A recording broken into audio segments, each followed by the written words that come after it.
bit about this class. We talked about Caleb, talked about Jaden Daniels. Penix Jr. and the Falcons got the upset, like I predicted on this. If you want, good predictions, hot takes that come true, check us out. But Bills versus Falcons. The Falcons got the victory, and big part to Penix playing well, but Bijan Robinson, man, is he the best running back in football? It's not even a question. And I think that just going back to fantasy football here real quick, but Okay, on the board, all the draft boards had him. They said that he should be taken at 2 behind Jamar Chase. If I had the first pick, I would have still taken Bijan. And it's not necessarily that. It's really situational. Like he is so good in open space. He does everything dangerous. well. He's in between the tackles. Like he wiggles through every tackle. He can catch the ball. He can run faster than everybody else. I think he is the best player in football that's not a quarterback, and there's no questions asked. It's definitely Bijan, and he's going to be that for a little while too. And right now, I mean, he's either going to give you 100 yards rushing or 100 yards receiving in any given game. So either the or. So he's been fantastic for the Falcons. This run game looks nasty, and I don't know. Is it time to take them serious after a victory like this? Because they're a little inconsistent too. They are super inconsistent. That's the only reason I wouldn't take him serious, just because how inconsistent Penix is. It really boils down to him and how accurate he's being. Right. That the defense did ball out versus the Bills as well. They didn't give up too many points. They picked up Josh Allen. Um, they play well, but it's going to boil down to Penix and how consistent he is, because the run game is going to be consistent. Bijan is going to be consistent. Guys are making plays, so it's going to come down to Penix in the backfield. And I really like how this defense is playing. They finally have a pass rush. Last year they had zero pass rush. They were worse than the Bears. And now they drafted two first round picks that could get after the quarterback. And one of their draft picks for Notre Dame, Xavier Watts, he's had a couple interceptions on the season. So the defense is playing lights out. And offensively, they have all the talent to compete with anybody. So Penix throwing to Drake London, Kyle Pitts, even him, Bijan, Darnell Mooney when he gets going. So this Falcons team, I think, could be a team that gets into the playoffs. I don't know how competitive they could be with Baker Mayfield and the Bucks, how they're doing with winning the division, but I could see them as a sleeper to make the playoffs. I agree with you 100% on being a sleeper in that wild card. I don't think they can win the division because he's Baker's Baker. Like different. last game, I mean, Baker had his top 4 receivers out, and it was no Still hooped. problem. Like he's still gonna be Baker. So yeah, the Falcons, I don't think they got a chance with Baker in that division. So on the flip side of that, the Bills, Josh Allen now has got outplayed the last 2 weeks by a younger quarterback, Drake May, and now Penix. How concerned are you with this Bills team? How concerned are you with Josh Allen moving forward and their chances to compete for a Super Bowl this year? I'm never concerned with Josh Allen. He's proven he's an MVP. He's done everything the right way. He's developed and gotten better every single year. I think he's just going through a little slump right now, which it happens in a long football season. This is week to week. So next week he could look completely different. As for the Buffalo Bills, I'm a little bit concerned with the receiving core. I think that's kind of catching up to them a little bit.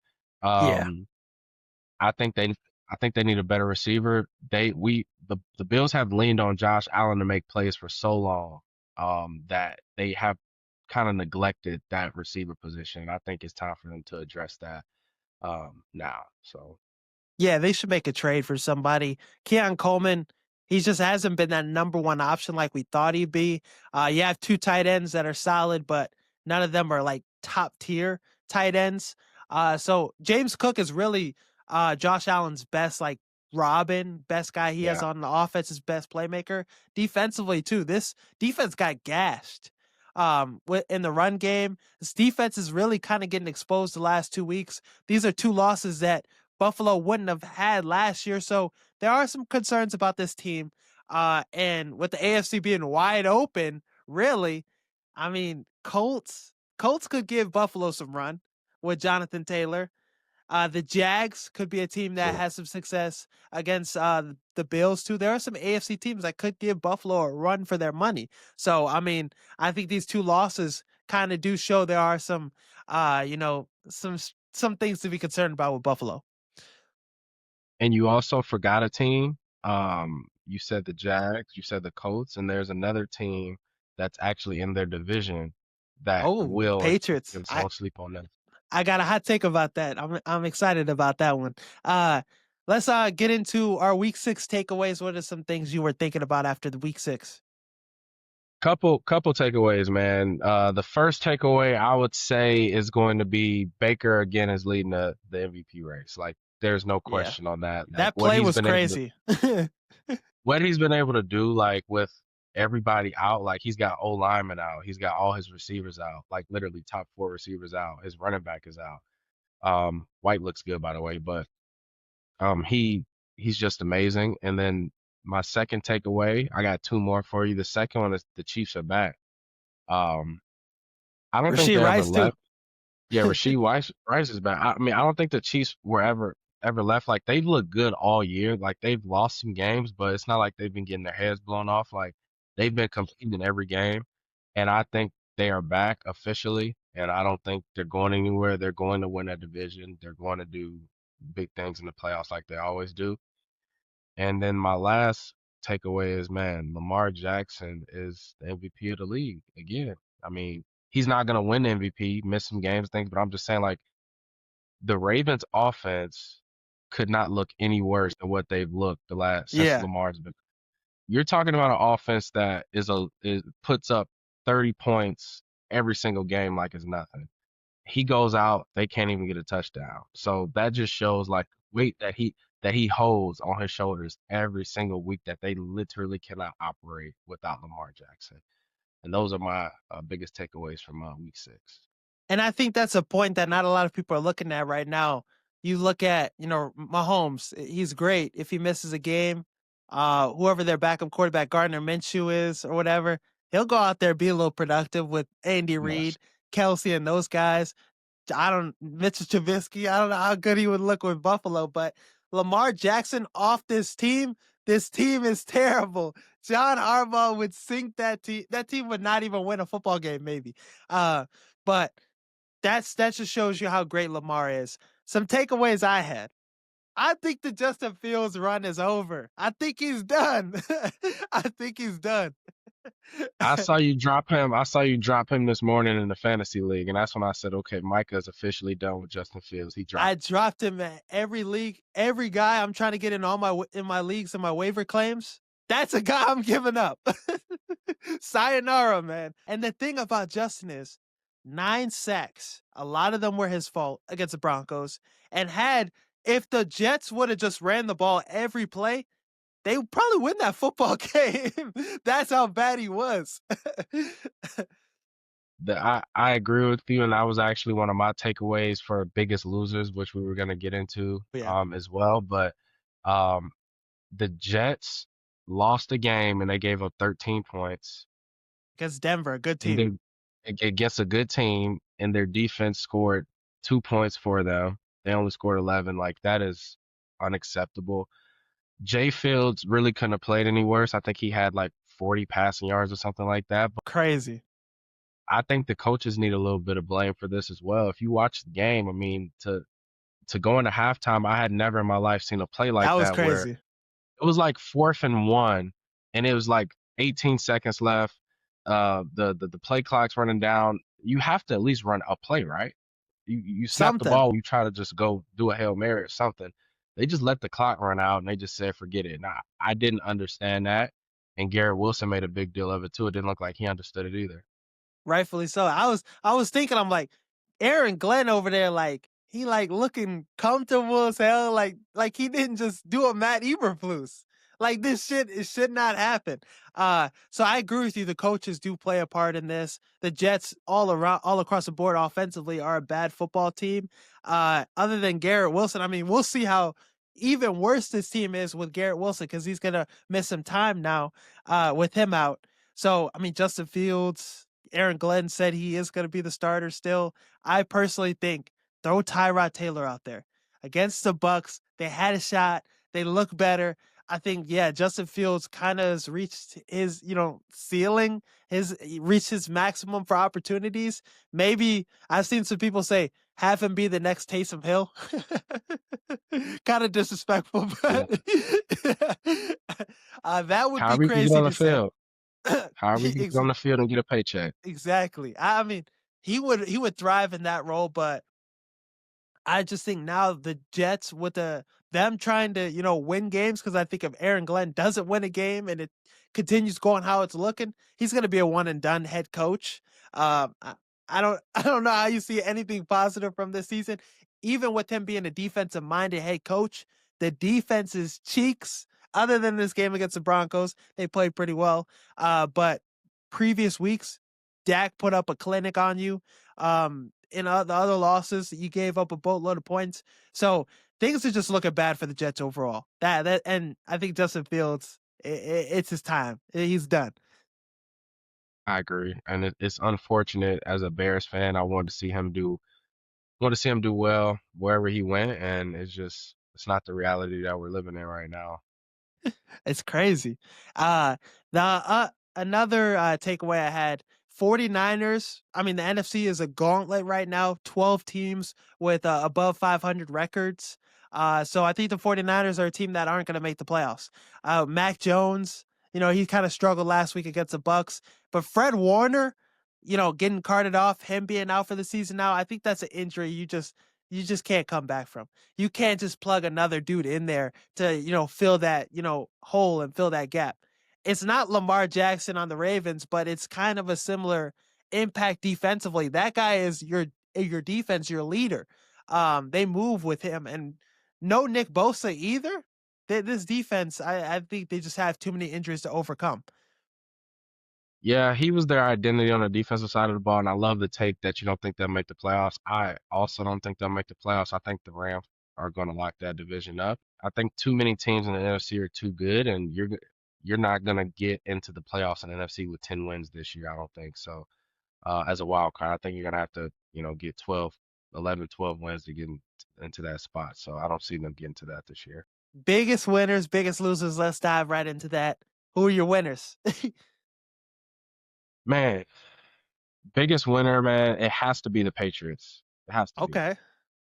They are at the top of their division now. They're coming off back-to-back great wins here. And I think they have a chance, man, to keep keep that spot at the top of the division. I don't know. What are your thoughts on that? I think the Bills losing to the Patriots, losing to the Falcons are two games not a lot of people expected them to lose. The Bills still have to play Kansas City, Tampa Bay, Pittsburgh would be a tough game. Uh, Texans is a defense that could give them fits. They still have the Eagles too. The Eagles beat them a couple seasons ago. So, and then New England again. So there's a couple games that I think now the Bills could lose that were already guaranteed, kind of like games. All right, in the back of your head, you might lose this one on their schedule. And the Patriots, I mean, I'll go into my hot take right now with this.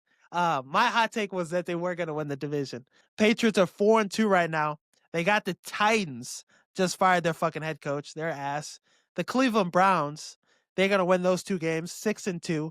Falcons, Tampa Bay, those are two games that are, I think you probably lose to Tampa Bay. You probably beat the Falcons. Then Cincinnati, Giants, and then Buffalo, Baltimore, Jets, Miami. So I think realistically left on the schedule, Buffalo, Baltimore, and Tampa Bay are the three losses. So you're looking at a 12-5 season. I think they could win the division with that. I think they could Let me win the ask you a division with question. that. You're writing the Patriots off on that Buffalo game, They could but beat the them again. Patriots are at home for that game.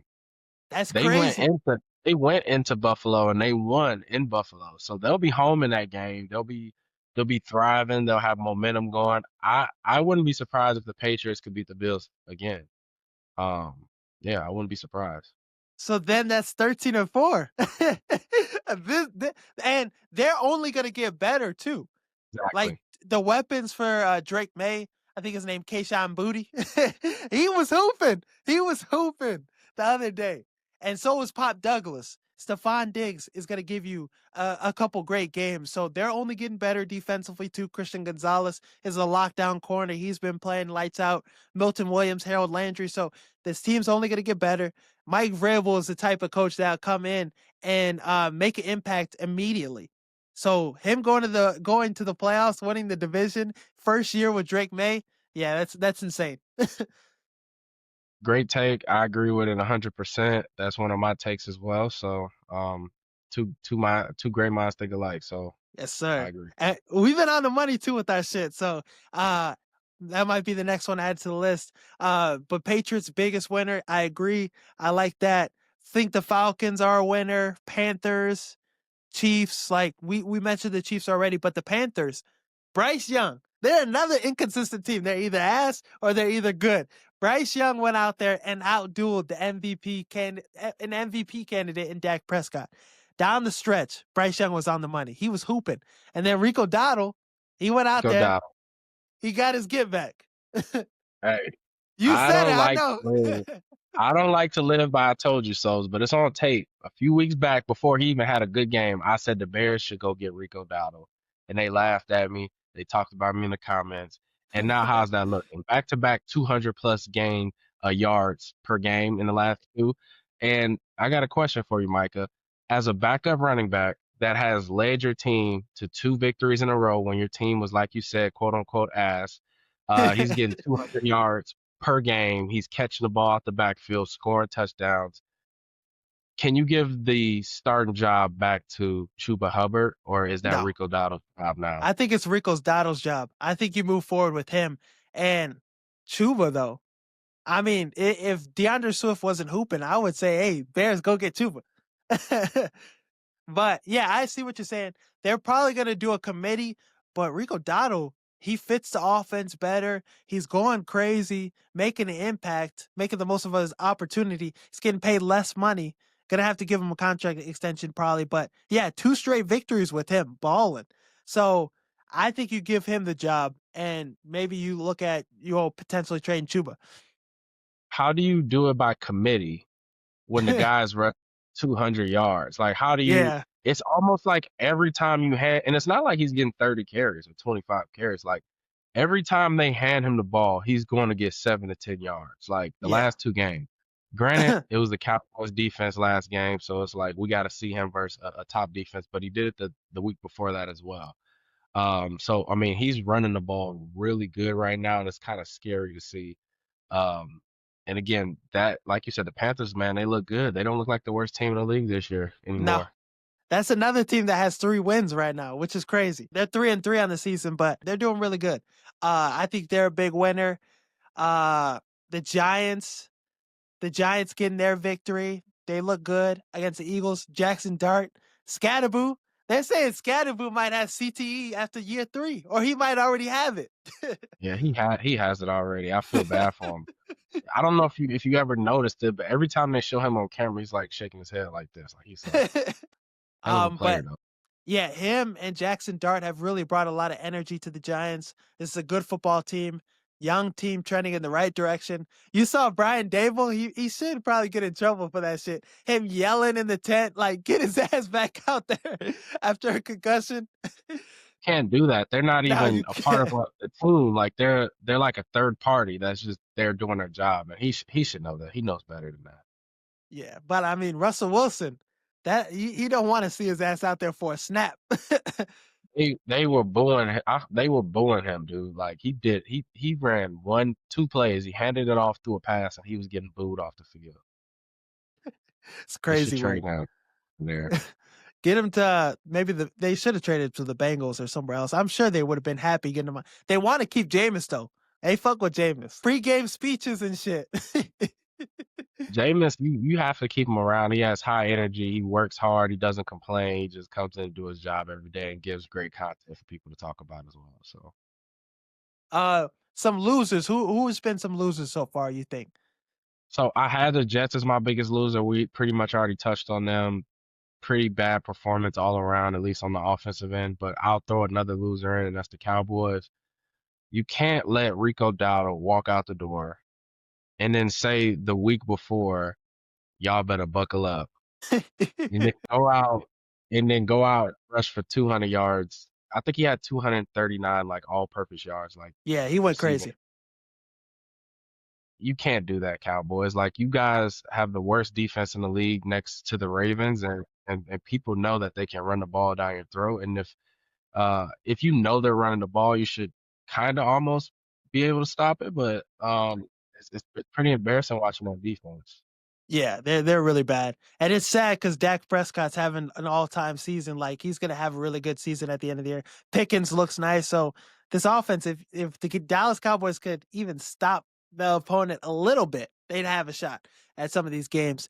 So I agree the Cowboys are a big loser. I think the Eagles Thursday night football, very disappointing performance by them. Jalen Hurts had some turnovers. You know the interception. There's guys wide open that he's missing. So His top receiver, he doesn't even look in his direction. Like Joe Burrow, when he drops back in the red zone, I promise you, he at least peeking at Jamar Chase. He might not throw it to him every time, but he's at least peeking at him. If he's yeah, open, he will find him. There's never a time where Jamar Chase is wide open and he's not getting the ball in the red zone. I think Jalen Hurts needs to understand that, hey, AJ's my number one. Let me at least look at him before I throw it to somebody else. right. And that's all it takes. AJ Brown, he's going to be a little disgruntled even more. I do want to see him go to the Patriots. That's a trade I want to see happen. Imagine if they get him, because Mike Vrabel loves AJ Brown too. I mean, if they do, he's gonna have to buy into the culture because over there, they're doing it by committee and no one's complaining. So he's gonna have to just buy into Yeah, that. So yeah, that's true. Another loser I had, I think the Broncos, even though they won, scoring 13 points on the Jets is kind of crazy. And how this offense looked, Bo Nix struggled, couldn't get the ball down the field that much. If it wasn't for the Jets, I mean Jets being ass on offense, anybody else wins that football game against the Broncos. So I think they showed some concerns. I think this is a team that I think could make the playoffs, but I could see them missing out on it too as well if Bo Nix in the offense doesn't step up further. yeah, that defense won in the game, and I checked the stat. Their defense scored 17 fantasy points, Crazy. and they didn't score a touchdown. That's unheard of. They didn't score a touchdown. That's insane. Normally, if you score that much, you're getting a touchdown, maybe even two touchdowns. They didn't get one. So that just shows you how dominant the defense was and how Justin Fields kept giving them sacks. So now you talk about fantasy football. Some winners, some heroes, and some losers. Who sold you this week in fantasy, and who carried your team in fantasy this week? Easy. It's Dude, easy to say who sold. the same guy who sold it since week one, Chase Brown. Like I drafted this guy second, third round, and he hasn't his top game for me is It like might be 11 points. time. It might be time to drop, bro. Like, what are you doing? And what pisses me off the most is like in the preseason, they were talking about how we're going to get him the ball a lot on the move. Like, we're going to be passing him the ball in the backfield. We'll be using him as a receiver. But every time they drop back the pass, he's not even in the game. Like, Samaje Piran is in the game, not even him. So he's definitely been my biggest disappointment in all of fantasy this year, It's every week. terrible, man. I mean, and my guy, Brian Thomas Jr., he actually had a good week. He was actually one of my heroes, low key. He had 23 points this week, had a touchdown, big play. Him and Trevor Lawrence are kind of connecting at 80 yards receiving the week before, so he's trending in the right direction. I had to give up Justin Fields. Nobody really wanted his ass either. I had to cut him. But some other winners I had, let's see. JSN, I think with the Mecca Ibuka going down, JSN is my savior now. Had 30 points. He's just been on a tear, on a clinic. He looks like a top 3 receiver in the NFL right now. Yeah, he looks amazing, and again, that just shows you what a decent quarterback that looks at you can have you looking like because he was with Geno in the past, and I'm not saying he wasn't okay in fantasy, but he wasn't popping off like this. And I'm pretty sure that his routes aren't looking any different, and he hasn't got faster since last year. It's just the fact that he has a quarterback that can throw him the ball right now. Um, to I have a couple winners for you, but Rico Dowdle, of course, I got him off the waiver 2 weeks ago. Someone Damn, dropped him. you I got picked him off the blessed. waiver in 2 leagues. I started him in both leagues the last 2 weeks. He's been phenomenal, helping me win games. And Bijan Robinson, obviously, he had one play where he He ran the ball for 80 yards, touchdown. I mean, that play alone was like 14 fantasy points. Damn. And that's more than what Chase Brown has done all season for me. And Bijan did that just one play. So those two were my biggest winners this week for Nah, fantasy. you can't go. Rico Dowdle was probably one of your biggest moves of the season. Oh, absolutely. Getting um, I had Kendrick Bourne too as a winner. I think this is somebody I picked up a couple weeks ago in a lot of leagues, and he's been going crazy. The receiver Yeah. one for the 49ers since I picked him up. So, and I think it's going to continue because who knows when these other weapons for the 49ers are going to get healthy. Him and Mac Jones already have a connection. So that's somebody that's been big for me. I also picked up Hassan Haskins. I think he was my biggest loser. This motherfucker had 4 points. I picked up him over Kamani Vidal, and in every fucking league too. I thought I was That was the cooking. issue, man. The issue was nobody knew, and it's kind of like the Cardinal situation too with DeMarcado and Michael Carter. Like Yeah. you just didn't know like who would start, and even if they start, will they finish? Um, or when they get to the red zone, the ball's on the 3 or 4 yard line, are they gonna give it to one or two? Like that's something that no one knew, but now you know you made the wrong decision. And then J.K. Dobbins also gave me similar production. Hassan Haskins had 4 points. J.K. Dobbins had 4 points. I thought he was going to feast against the Jets, but he was a big disappointment for me. Another guy had Roma Dunze, man. If he would have had that touchdown, I would have been cooking. And I needed a Caleb Williams and Roma Dunze masterclass performance. And yeah, I was let down. Yeah. Again, Rome, he's had a fantastic season. He's not going to do it every week. I wouldn't shy away from keeping him in the starting lineup. I think he'll be great this year. And again, he did have a really big play in that touchdown that got called back as well. So take that with a grain of salt. Travion Henderson, man, I predicted that Travion and Chase Brown would have good weeks. And it's like I have both Travion and Ramondre, and neither one of them, you combine their points from last week, they scored 5 points combined. Travion had four, Ramondre had one, and it's like, what the hell is going on? Like, I get that they're passing a lot, but damn, can the running backs not get no play over there? So, Yeah, it's um, crazy. those two together have just been in the league that we're in. They have been my biggest downfall, and then Malik Neighbors and Puka Nakua, I have Puka both of getting them. hurt is hurt. They're both hurt, so that I'm pretty much cooked in that league. So it is what it is. My other leagues, I'm looking great though. That's what's up. Yeah, Puka going down's hurt. Oh, yeah, people were mad in the comments off that one bold prediction where you're like, "This is Trevion Henderson's week." Sorry, guys, forgive But me. let's. I will never pick him again to have a big week. Okay, you I have feel my like word. we have so much of a sample size to just not trust bro no more. It's looking ugly. Uh, every week I'm like Henderson gonna go off. I keep starting his ass, and you might get cut next too. But then watch he gonna ball out. Some people thought the NFC North was going to be the worst division in football this season. They thought it was going to be as bad as the NFC South.